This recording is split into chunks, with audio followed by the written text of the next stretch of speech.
My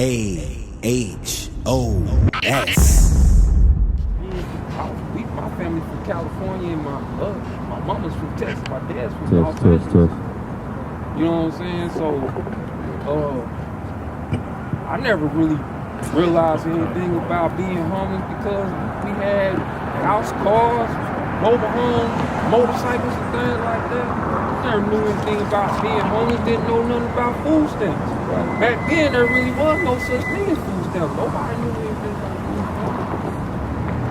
Welfare, there was a WIC system that was created by the Black Panther Party, but outside of that, nobody knew anything about food stamps. That was a white man thing. That was the things that they was giving the white folk and overlooking us. They was on the food stamps back in those days. You know what I'm saying? Getting free food, going to the store, and saving their money. They give up food stamps on the welfare system, but guess what? You gotta move the black man right out of the house. That's right. And that's exactly how I remember it, because that's exactly how they came to my mama and my daddy. Right. The next thing I know, we on food stamps. I'm in like the 5th grade at the time. And walking up and down these streets, we used to play right there. And I'm gonna tell you why they got that little thing over there at the city hall. They got that little fence around that little thing right there, that little monstrosity that they built. Because, cause we used to sleep in that motherfucker. We literally used to sleep in that motherfucker as kids. That's great. My mama worked in the building. We used to sleep right there in that little metal monstrosity. I don't know what it is, but we used to play in the daytime, but at nighttime we would sleep there. We'll have to sleep in the park, and then I'm like, one day I got from the 5th grade to the 6th grade, that's when I started fighting more because I'm more frustrated. So I asked my mom and my dad, I was like, why don't we just go back to California? We ain't gotta live like this. We go back to Cali. I got my own room in the backyard, grow my vegetables and stuff like that in the garden. Right there by the Hollywood sign. We ain't gotta live like this. What shelter? Let's go back to California. In fact, remember like the 6th grade, they sent me back to Cali because I was in too many fights. And my grandma sent me back to Texas, and I was like, hell no. It seemed like the Most High done sent you back to Texas, though, through the Spirit. You know what I'm saying? You get in fights, you get in trouble, man, because listen, man, that's just the consequences of our actions too, though. You know what I'm saying? We're talking about Jacob right now, but that's the thing that Israel would always do, right? That's the thing that Israel would always do. We gotta drop that. Grab the car. You can hold that. Grab Judges. Grab the book of Judges, chapter 3, and start at the top. I think that's what I want. Yeah, bring it out. Hold on. Let me see this one real quick. No, that's not what I want. I'll find it. I'll get it. But no, that's exactly what we're talking about right now, though. That's what we bring it out right now. Is the consequences of our actions. Matter of fact, get 1 Corinthians 9 and 24 from you, Dr. Shaw. We're speaking about the consequences of our actions. And I want to say, call Allah Yahweh Ba'ashim Yahweh Shah. What's that? Is that what it means? Maybe it's Romans 9. Yeah, maybe it's Romans. No, I don't think. Let me check.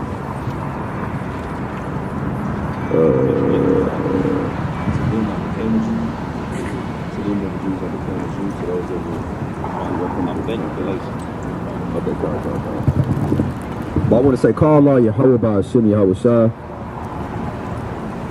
And shalom to the 12 tribes scattered abroad. This is saints upholding the commandments with the Anointed House of Saints, having a unity. What is that, Galatians what? 1 Corinthians 9 and 20? Yeah. That's what it is. All right, 1 Corinthians 9 and 20. All right, come on. Start at verse 19. 1 Corinthians chapter 9, verse 19. For though I be free from all men, yet I have made myself servant to all. Lift up your voice, man. For though I be free from all men, yet I have made myself servant unto all, that I might gain the more. And unto the Jews I became a Jew as a Jew, that I might gain the Jews to them that are under the law, as under the law, that I might gain them that are under the law. To them that are without the law, as without the law, being not without law to God, but under the law to Christ, that I might gain them that are without law. Right. Now, again, Paul is talking, right here, Paul is basically explaining, he's being translucent, right? He's blending in with the crowd. Like, where if I'm going to the club, I got to be in the club attire. Don't mean I got to be a heathen, though. Don't mean I got to be wilding out, but I'm going to dress like I'm in the club, right? If I'm going to a corporate event, I'm going to dress in corporate attire and be more, more professional, right? And use less, what is it? No, man, I can't even say the Colloquial. word, man. Colloquial, right? Colloquialisms, right? Use less slang. I'm trying to use big words. I can't even say it, right? Through the Spirit. Right? No, I know. Keep using it. But nah, right? No folly, y'all. But nah, for real though. But this is how we got to be with our people though. You know what I'm saying? When we come amongst our people, like this brother right here, he said he's been on the street since he's been in the 5th grade. But listen, the Most High put you here for a reason. And then you tried to go back into the world, right? You tried to go back into the communities with your people, with your grandmother. You started doing wicked. Matter of fact, get that. It's Judges 3, and I think it's verse 6. Matter of fact, start from the top of verse 3. I think it's Judges verse 3. Let me see. Might be Judges. Let's start again.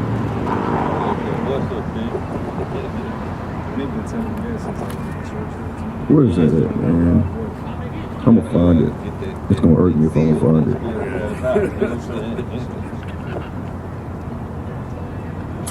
Verse 7. This is the book of Judges, chapter 3 and verse 7. Bring it out! And the children of Israel did evil in the sight of the Lord, and forget the Lord their God. Right, because when we start doing evil, we start to forget the Most High. You cannot be in tune with the Most High doing evil. It's just like when your father tells you to do something in the household, right? He tells you to do your homework, do your chores, and then you can play the game. But what do? We go play the game first, right? We forget to do our chores. So are we being obedient to our father? No, we're being disobedient to our father. Go, keep reading. We forgot our father at that point. Judges. And served Balaam and the groves.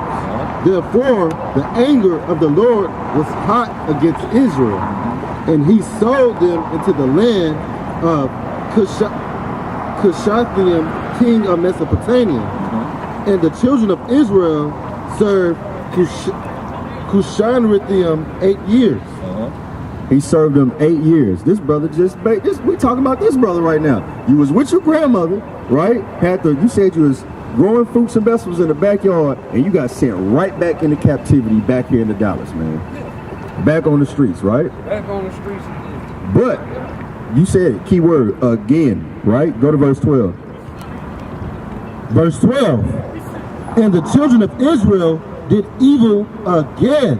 Just a few verses down, the Israelites did not learn their lesson. They were in captivity for 8 years and did evil again. Again. Keep going. In the sight of the Lord. And the Lord strengthened Eglon, the king of Moab, against Israel, because they had done evil in the sight of the Lord. So when we start doing that wickedness, the Most High puts us into captivity, right?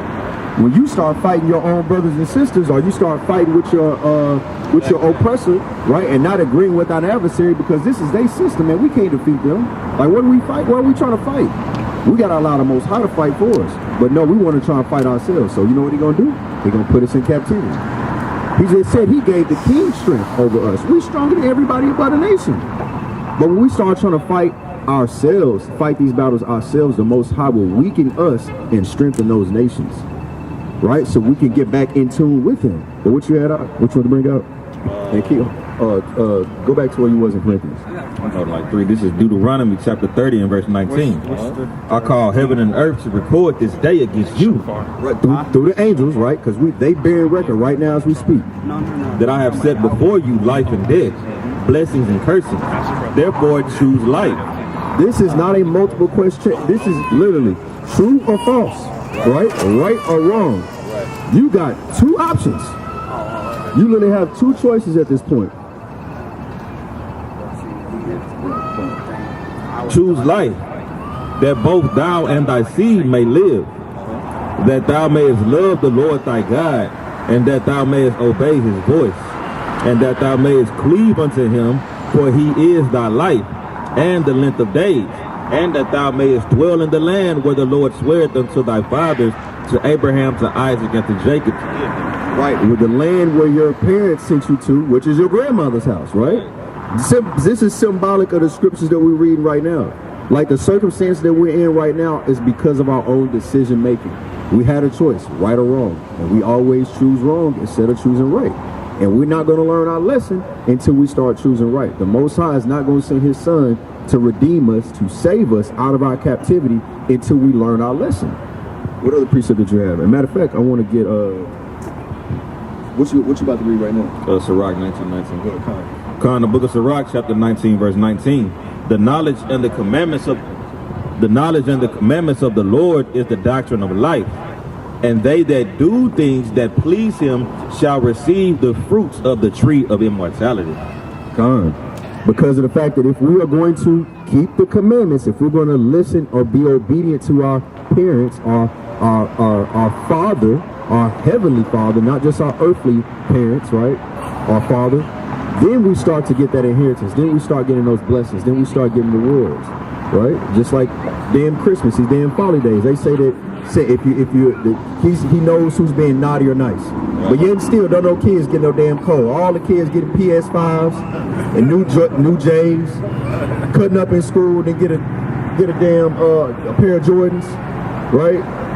Getting cell phones. What you need a cell phone for in middle school? I didn't get a cell phone until I was in 9th grade. But these kids in 6th, 5th, 4th grade with cell phones. Getting blessings, man. Our people are destroyed for a lack of knowledge. And it says the oppression maketh the wise man mad, and the gift destroyeth the heart. Ecclesiastes 7:7. We were just talking about that as well. We was building on that as well, because of the fact that when we get these things, we start to lose our morale, right? We start to lose all those morals that we have, that the things that our parents taught us, right? The things that our parents taught us, we start to lose the morals or the morals or the principles that our parents taught us and we grew up with. Go ahead and bring that out. Exodus 23:8. And thou shalt take no gift, for the gift blinded the wise and perverted the words of the righteous. Man, that's deep. That's deep. Read that again from the top. This is Exodus 23 and verse 8. Thou shalt take no gift, for the gift blinded the wise. The gift blinded the wise, right? Because Christ said it himself that in Matthew that it is easier for a camel to enter through the eye of a needle than for a rich man to make it into the kingdom of heaven. Because when you start to get these things, because what's that in Proverbs when they talk about give me what's sufficient for me? Like we start to want more, and we get more. We want more, and we want more, and we want more, and we want more. Right? But you don't need more. You just need what's sufficient for you. We just said that as well in Matthew, that the Most High will provide us whatever we need. The fowls don't work. They don't wake up in the morning and worry about where they're about to get their meal from. Yeah, They don't worry about these things, right? We don't have to worry about that. The Most High will protect us, but we have to be in tune with him. We got to keep these commandments and keep that righteous mindset. We got a choice. Every day we wake up, right or wrong. Blessing or curse, life or death. The Most High said choose life. What precept you got on? I'm gonna jump from here to here. All right, this is Exodus 23 and 3. Now I'm gonna start at 6. It says, "Thou shalt not wrest judgment of thy poor in his cause. Keep thee far from a false matter, and the innocent and righteous shall slay thee not." So what it's saying is, just because brothers is down bad, we still got to come out here and give y'all sound judgment. We still got to give you the truth according to the word of God. We can't have umpteen amount of mercy on y'all because you may be in the position that you're in. We still got to give you thus saith the Lord, right? But the Most High has set a contingency plan in place, like I was telling you earlier, for people that might be on hard times, right? This is Exodus 23. I'm going to start at verse 11. But the 7th year, I'm going to start at 10. And 6 years thou shalt sow thy land, and shalt gather in the fruits thereof. But the 7th year thou shalt let it rest, and lie still, that the poor of thy people may eat. So the Most High put a plan in place when we set up our kingdom in righteousness, that even the people that are not prominent people in the nation are still going to be able to go into the field and gather goods for their house, right? There is not going to be a such thing as going without. And America is wicked because they don't have that here, right? You know what I'm saying? There's nothing set in place. If it wasn't for the spirit of charity that the Most High has put upon certain people to come out and give to us, there will be an immense number of people just going without, right? And there's abundance here for everybody to be able to have their piece and their portion, right? Go ahead, King. On all praise, man. Let's get that Proverbs. I got one question. Now go ahead, brother. With that being said, wouldn't that have been a way, an obstacle, or a tactic that they would use against us to rob, steal, and kill from each other? No, because he's talking about like matter of fact, give me Psalms 50 and 10. I think it's Psalms 50 and 10.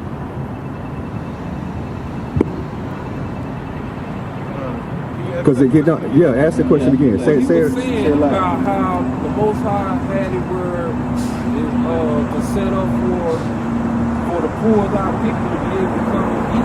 Right. You were saying that if it wasn't for the spirit of the Most High, the charity of some people, we wouldn't even have it.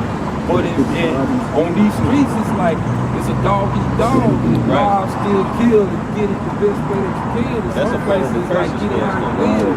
So it'll probably just force us to just rob, steal, and kill from each other just for food. But that's inflicted on us by the Most High too, for being disobedient. That's a part of the curse of this on us, right? Right. No. That's what I was about to bring out right now. Matter of fact, that's in the Deuteronomy 28, kind of. This is Psalms 55 and 20 right here. Psalms 55 and 20. He had put forth his hand against such as be at peace with him. He had broken his covenant. Read that again loud. He had put forth his hand against such as be at peace with him. He had broken his covenant. He has broken his covenant. So like you're saying, right? We could be at peace with our oppressor, right? That's right. Test. We can be at peace with our oppressor. What's the scripture where it talks about what Paul says that be at peace with all men, right? We're supposed to be at peace with them, so we can make peace with them. We can make treaties with them, but we can't make treaties with, what's that, Ecclesiastes, Sirach, never trust thine enemy, right? Just as iron rusteth, so does his wickedness. Look at this, read that again. Read that loud. He had put forth his hand against such as be at peace with him. He had broken his covenant.